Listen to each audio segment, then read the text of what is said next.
Hello everybody, welcome back to the table. My name is Devon. And I'm Liz. And we are BoardGameHype.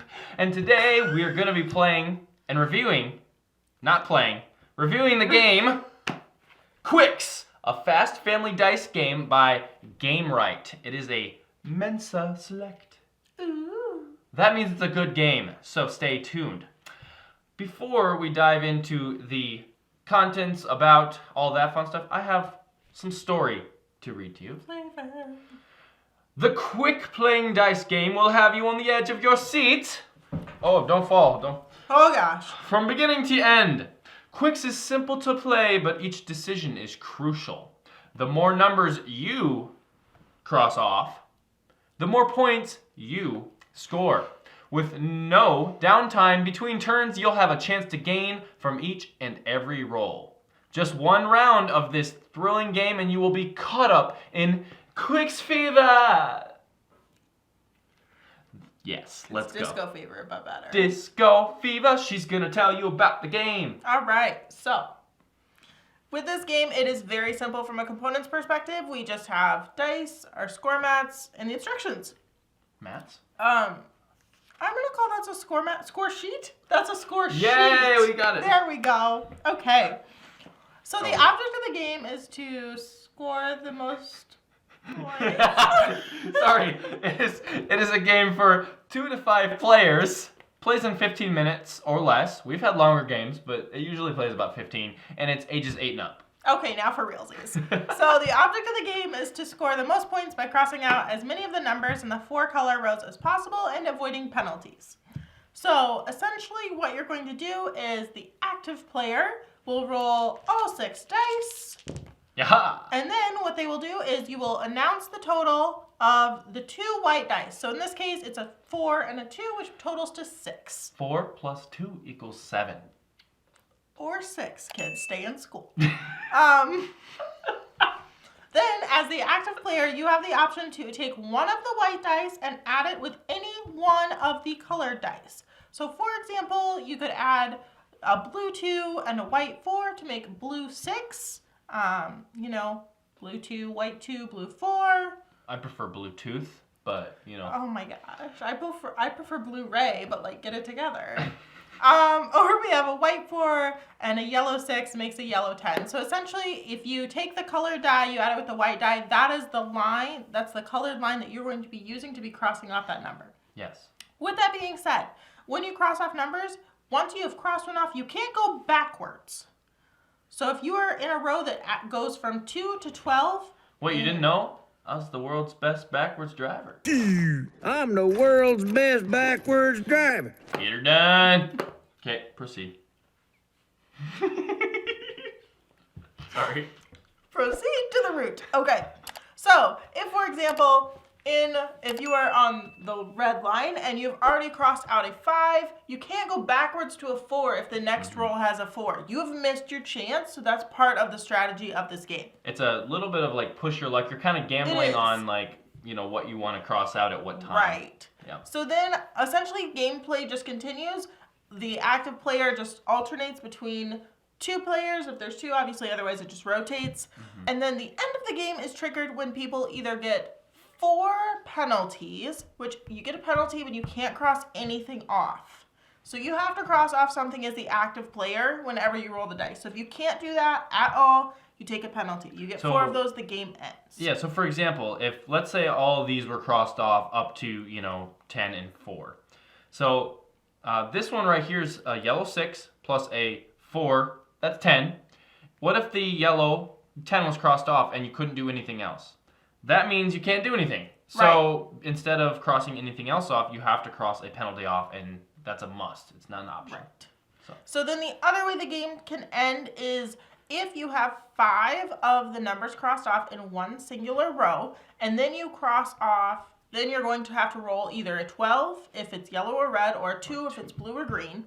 Then that will allow you to lock the row. What happens at that time is you actually remove that dice from the rolling. So no one else can score on that color. Mm-hmm. So then, at that point, when 2 colors are locked in or 2 dice are removed, the game ends. The game completely ends. And then scoring, So once the game ends, then everyone's going to look at their little, it's like a little, just the score thing right over. A little chart. Yeah, a little score chart below. And depending on how many X's or marks you have in each of the rows, you count that many. So for example, this right here goes from 1 through 12. So if you get the whole row crossed off, you go to 12, which means you get 78 points. I don't think I've ever done that. No. I don't think I've seen anyone do that. I did get you got 9 close. Yeah, you got 9. in our last game I played, which I was pretty proud. So, and then, for example, if green, you only had 4 in the row, then you would go 1, 2, 3, 4, and then you would get 10 points. And then, according to color, you would write your total point value in the color row down in the bottom there. You're going to minus your penalties. So, penalties are minus 5 points each time. So, if you have 2 penalties, that's minus 10. Total up the whole, minus 10, and then that's going to be your score. And that's it. That is the whole game. That is Qwixx. Let's go into the review portion of Qwixx. I'm going to let you start us off. Okay, so first thing we are going to rate, we rate on a scale of 1 to 5, just for a quick reminder. 5 points means it is hyped up. You've blown us out of the water. We are incredibly just excited, and we think whatever we're rating is great. 4 means very, very solid, very good. Definitely something we would work to get to the table. Yeah, we would be excited to play. 3 is... It's an average game. Average game, middle of the road, not going to fight for it, but also not going to get rid of it. 2 is meh. Just, yeah. And then 1 is usually just like a bad game for us. We kind of fell square is the term square. we use there. Yep. So first thing we're going to rate are components and accessibility. I actually rated this a 4. So... Okay. Part of the reason for that is, number 1, these instructions are actually English on one side, Spanish on the other. I feel like that is not a super common thing you see in the board game world. I forgot we put them together. But I love it. Like, I think that's awesome. It's nice that they give you multiple languages. It is. And the other thing with this, we have played this game in so many different places because it is very accessible. You don't need a lot of room. You don't need a lot of supplies. You need a pen or a pencil. I mean, it's seriously Qwixx to get to the table. Like, literally, you need no more room than the score sheet. Yeah. And you could play this game. So it's very, very much one of those, like, quick break, on an airplane or something. If you wanted to just pull it out really quick, go for it. Absolutely. Yeah. So I actually gave it a 4 as well. Okay. Because I thought all the same exact reasons. I love the accessibility. And this is one of those where we can just fast play and then get it on to the next game. So, yeah. Let's move on to the next section is normally theme and story. However, this is not applicable because there's no theme and story here. So we're just going to pass on that. So on the next one is artwork and graphic design. For me, I gave it a 2. And the reason for that is... Snap. I know. I went a little harsh on it.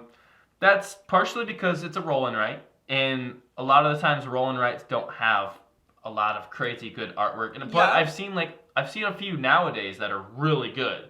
And so I think this is showing a little bit of its age a little bit, where the graphic design I'm okay with, but the fact that it's just, there's not a lot to it, and I think I was kind of like, a little harsh on it, but that's just me personally. Okay. So I rated it a 4. That's cool. So I honestly, it was mostly graphic design. I kind of took artwork out of the equation because I didn't feel like it had a theme. So I did kind of struggle with that justification a little bit. But I think it's very easy to understand. It's clear to understand. The only maybe challenge would be, obviously, if you were colorblind or something like that, going to be a little bit of a challenge there. But otherwise, I think it's solid and it's just simple to read. Solid like chocolate. And moving on to the next one. Gameplay and mechanisms. What did you rate gameplay and mechanisms? I rated it a 3. Oh, okay. Why did you rate it a 3? I also rated it a 3.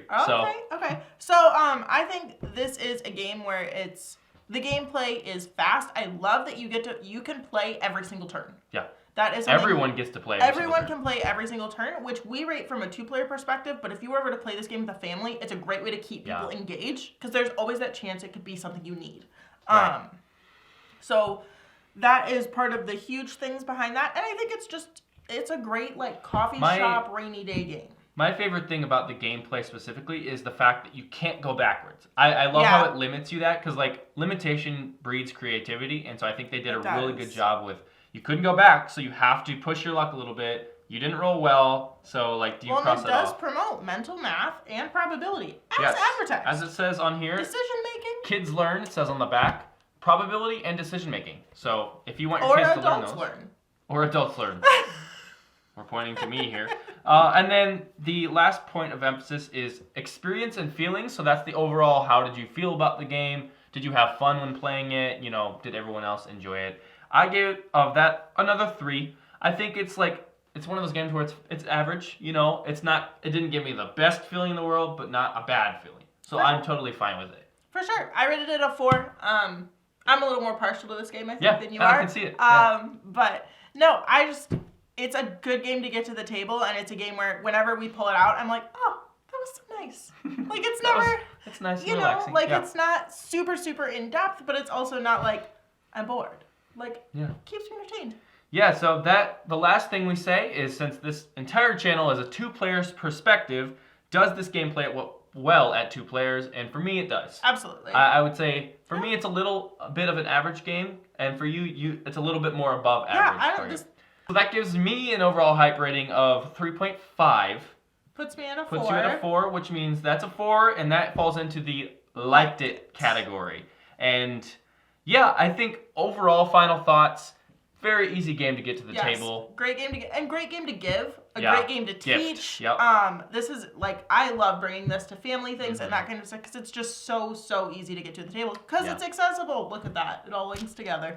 Yeah. So let us know in the comments below what you think of Qwixx. Do you like the game? Do you hate the game? Did you have the same ratings as us? Is she right or am I right? I'm always right.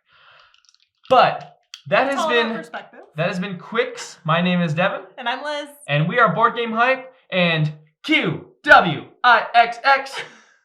What's that spell? What's next? We'll see you in the next video, folks. Bye. Humbug. Bye-bye. Bye, Felicia.